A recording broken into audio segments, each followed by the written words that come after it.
क्या आपने कभी सोचा है कि एक ऐसा भारतीय कौन था जिसने साहित्य की दुनिया में भारत का पूरा नाम दुनिया में रोशन किया? एक ऐसा कवि जिसने सिर्फ कविता ही नहीं लिखी बल्कि गीत, कहानियाँ, उपन्यास, नाटक और निबंध भी लिखे। जी हाँ दोस्तों, आपके मन में ऐसा आता होगा। तो चलिए, एक ऐसा व्यक्ति जिसे दुनिया विश्व कवि के नाम से जानती है।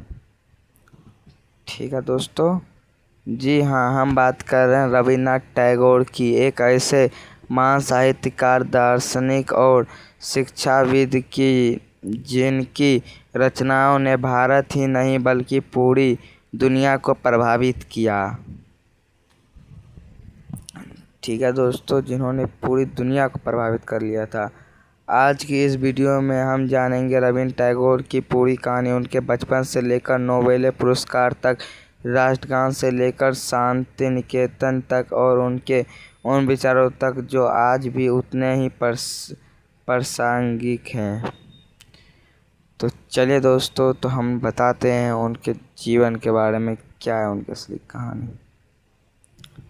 जन्म और बचपन। रविन्द्रनाथ टैगोर का जन्म 7 मई 1861 को कोलकाता के जोरासांको ठाकुरबाड़ी में हुआ था। या दोस्तों, 7 मई 1861 को कोलकाता के जोरासांको ठाकुरबाड़ी में हुआ था। इनका जन्म वहीं पे हुआ था। उनका परिवार बंगाल के एक प्रसिद्ध और संपन्न परिवारों में से था। उनके पिता देवेंद्रनाथ टैगोर एक प्रसिद्ध दार्शनिक और ब्राह्मण समाज के प्रमुख नेताओं में से एक थे। रविन्द्रनाथ अपने माता पिता की कई संतानों में सबसे छोटे बच्चों में से एक थे, लेकिन उनका बचपन सामान्य बच्चों जैसा नहीं था। उन्हें पारंपरिक स्कूलों की शिक्षा बहुत पसंद नहीं थी। उनका मन प्रकृति, संगीत, कविता और कल्पना की दुनिया में अधिक लगता था। कहा जाता है कि बचपन में ही उन्होंने कविता लिखना शुरू कर दिया था। उनका परिवार भी कला और साहित्य से गहराई से जुड़ा हुआ था। घर में संगीत, साहित्य, नाटक और सामाजिक सुधार की चर्चाएं होती रहती थी। इतना देखिए, यही वातावरण धीरे धीरे रविन्द्रनाथ के व्यक्तित्व को आकार देता गया।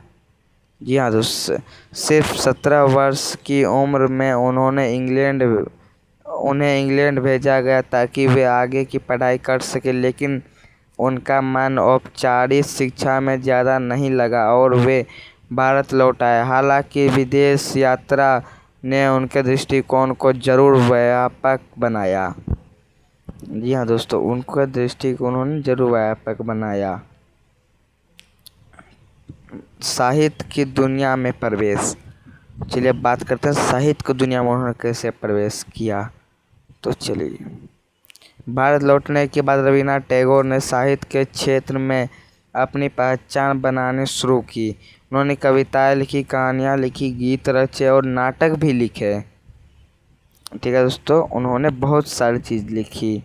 उनकी लेखनी की सबसे बड़ी खासियत थी भावनाओं की गहराई और भाषा की सुंदरता। उनकी रचनाओं में प्रकृति, प्रेम, मानवता, अधिकतमा और स्वतंत्रता जैसे विषय बार बार दिखाई देते थे। या दोस्तों, उनकी प्रसिद्ध रचनाओं में गीतांजलि, गोरा, घड़े बाइरे, चोखड़े बाली और उन कविताएं व कहानियाँ शामिल थे। तो इतना तो आप लोग को, लेकिन टैगोर की सबसे महत्वपूर्ण कृतियों में से एक थी गीतांजलि। उनकी जो कृतियाँ थी उसमें थी गीतांजलि जी।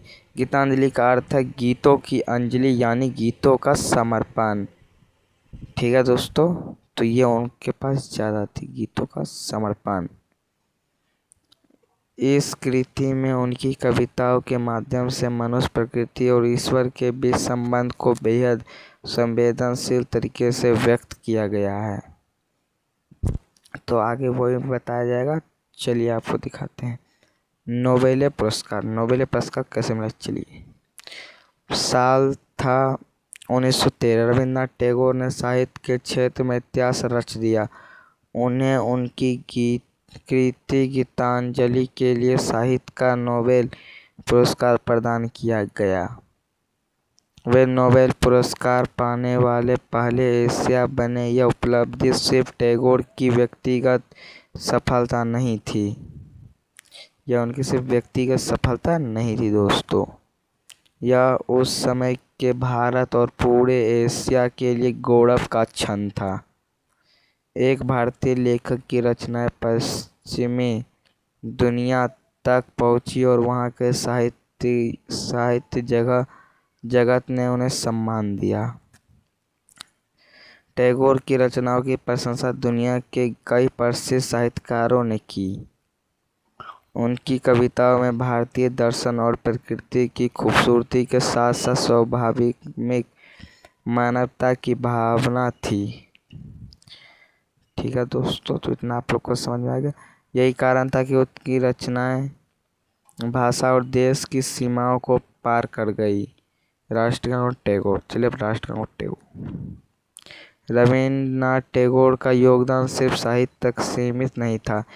उन्होंने ऐसे गीत भी लिखे जो आज भारत और बांग्लादेश दोनों देशों की राष्ट्रीय पहचान का हिस्सा है। भारत का राष्ट्रीय गान जन गण मन रविन्द्रनाथ टैगोर द्वारा रचित। वही बांग्लादेश का राष्ट्रीय गान अमर सोनार बांग्ला भी उन्हीं की रचना है। यह अपने आप में एक अद्भुत तथ्य है कि एक ही महान कवि की रचनाएं दो अलग अलग। तो कैसा लगा कमेंट में जरूर बताइएगा।